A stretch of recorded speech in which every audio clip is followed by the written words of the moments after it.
Okay, time to pick your poison for diesel fuel treatment. This I've been using for years, and because I have to use it because I got an old John Deere that has a mechanical fuel pump, and today's fuel is not they remove all the sulfur that normally lubricates the fuel pump, so that's what I have to put in it every year or every fuel type generally. And I use this. This is a measuring can I picked off at Amazon. It's as you can see, I have marked out how much it takes for 20 liters and measure it out every time I have an empty can and want to fill it up. Yeah, and it's also can be used if you got a big container. You figure out how to divide 20 by the capacity and see what it is, how much you have to dump in. It's better to measure it than some people just dump and run. So I use just to economize. Just use enough to do the job and so forth. Now, also starting to add this. This is winter fuel treatment. Since I don't drive the don't go through a lot of fuel. It'll sit in the tractor, or sit in the fuel can. This is a winter conditioner to prevent it from gelling at colder temperatures. I had never really had any problems of it gelling or any fuel problems when I was operating my John Deere tractor, diesel tractor. So, this is just extra precaution. And again, a mixer off Amazon. This is the same thing as this. Again, measure off 1 ounce and 12 liters. Fuel conditioner every 12 liters. So 24 liters, basically 5 gallons. I'll take 2 ounces. And I've been, again, because I don't use too much fuel, and there's a possibility of water, if water shows up, I've been adding this. This is a biocide. Microcide for fuel. It's good for diesel and gasoline, so there's quite a bit of it. And I'll start putting it in my gasoline because ethanol attracts water and it separates out. Even if you don't have non-ethanol fuel, water will come out and you have a risk of microbes generating toxins that will generate corrosive material to corrode your steel and parts, and algae buildup. Again, you see 5 gallons, 0.5 ounces per 5 gallons. This container comes with a measuring cup. This I got this container from my John Deere dealer. If you ask for FQS.5 microcide, yeah, you can, and they'll probably know the biocide, pardon me. And as you can see, it's toxic. So that's it with the diesels. Also, with the gasoline, this can be used for gasoline engines, especially for fuel tanks and fuel that sits a lot. You add this to the fuel prior to dumping in the container, so it will mix well. And it's help protect fuel that's sitting in a tank or sitting in a gas can.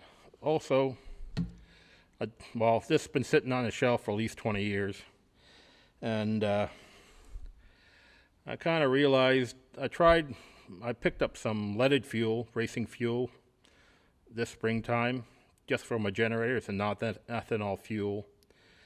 And it seemed to be that the lead in the that leaded gas is actually better for my generator than unleaded gas, because I think the lead in the container lubricates the valves on the gasoline engine.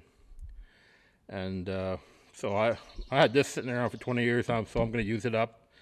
And probably once I end up using it up, I just pour a little. I'll get a big container like I do and add it. Maybe I'll just add it to the fuel tank of my equipment instead of a can, because if you have unleaded gas in a fuel can, you can use it in a vehicle. This leaded fuel can't be used in vehicles nowadays because it will attack the catalytic converter and the oxygen sensor. So that's why having two sources of fuel, two different types of fuel, and if you don't mark it and people aren't aware of it, they'll mix it up. Guaranteed you have a problem. And like I said, this here is good for gasoline. It's all good for all liquid fuels.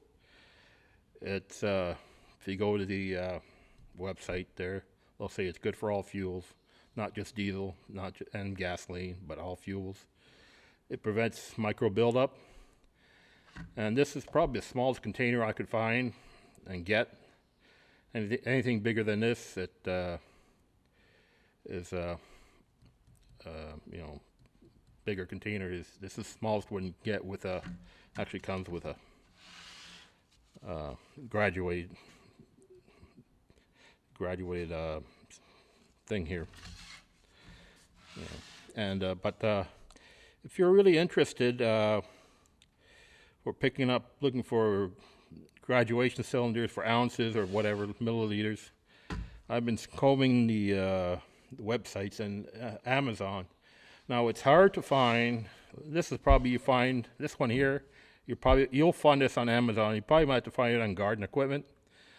But if you go to if you type whiskey shots, and you'll come across a lot better size-wise of these containers and like this, and better graduations. I stuck to this because this size here, because it's it's quite convenient.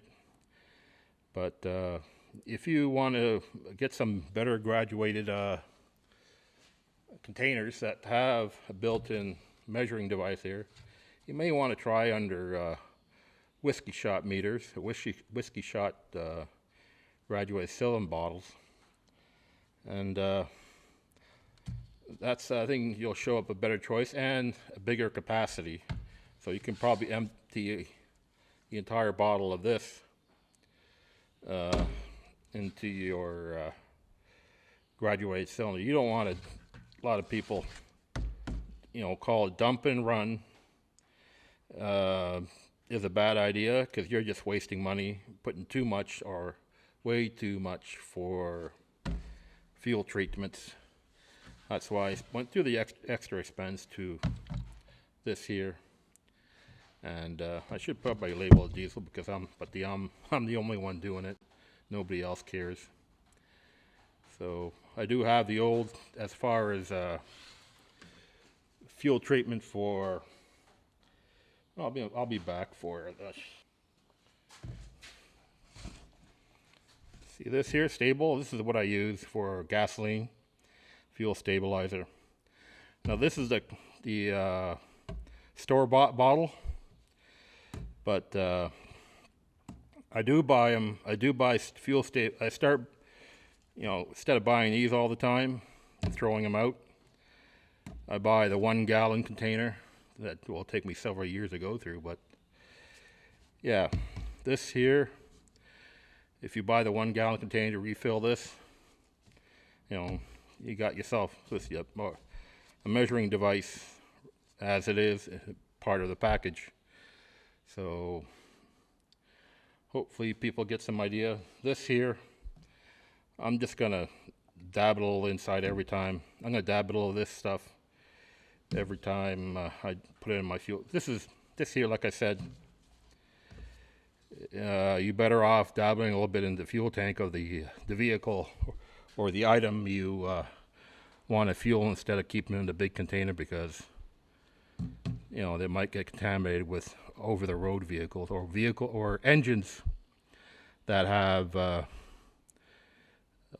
fuel injection.